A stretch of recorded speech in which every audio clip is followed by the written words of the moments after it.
আমার নাম মোহাম্মদ সোহাগ হোসেন। আমি গান্না বাজার ফুল মার্কেট একজন ফুল ব্যবসায়ী।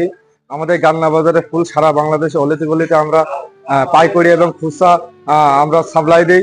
আজকে গাঁদা ফুলের বাজার গেল 250 টাকা থেকে 300 টাকা, গোলাপ বাজারে গেল 2000 টাকা থেকে 2500 টাকা, আর হচ্ছে যে গ্যালাডুইলাস গেল হচ্ছে যে 1000 থেকে 1200 টাকা, আর রজনীগন্ধা 600 টাকা থেকে 700 টাকা, আর চন্দ্রমল্লিকা গেল আপনার হচ্ছে যে 1.5 টাকা থেকে 2 টাকা। আদার্স এখানে সবচাইতে গান্না বাজারে গাঁদা ফুলটা বাংলাদেশের সবচাইতে সেরা ফুল।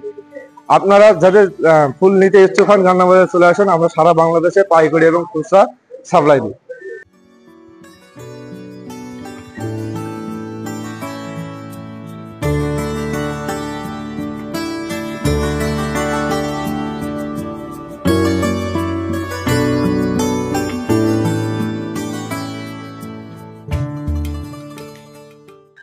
অকেশন ওয়াইজ ফুলের দাম কম বেশি হয়। 16 ডিসেম্বরে খুব ভালো বাজার ছিল, মাঝখানে একটু ফুলের বাজার কম।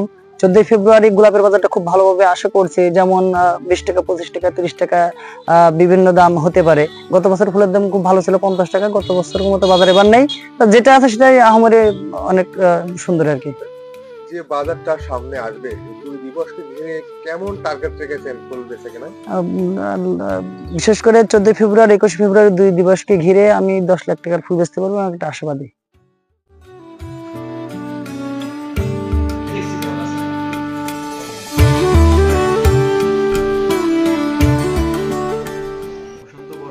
ভালোবাসা দিবস এবং 21শে ফেব্রুয়ারি এই তিনটি দিবসকে কেন্দ্র করে আমাদের ঝিনাইদহ সদর উপজেলায় ফুল চাষিরা পুরো দমে ব্যস্ত আছেন ফুলের পরিচর্যায় এবং প্রতিনিয়ত তারা ফুল তুলছেন এবং মার্কেটে নিয়ে আসছেন এবং এই ফুল তারা দেশের বিভিন্ন অঞ্চলে পাঠিয়ে দিচ্ছেন, যাতে করে তারা গত কিছুদিন আগে ফুলের যে দাম ছিল তার চেয়ে কিছু বেশি দাম পাচ্ছেন, ফলে তারা লাভবান হচ্ছেন।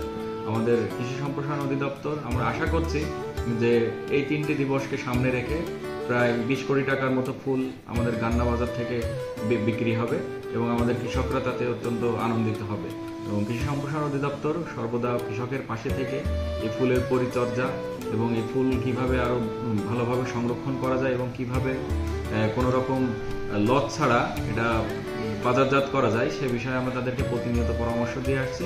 আমরা আশা করছি যে এবছর ফুলের উৎপাদন আরও বৃদ্ধি পাবে এবং আমাদের কৃষকরা লাভবান হবে।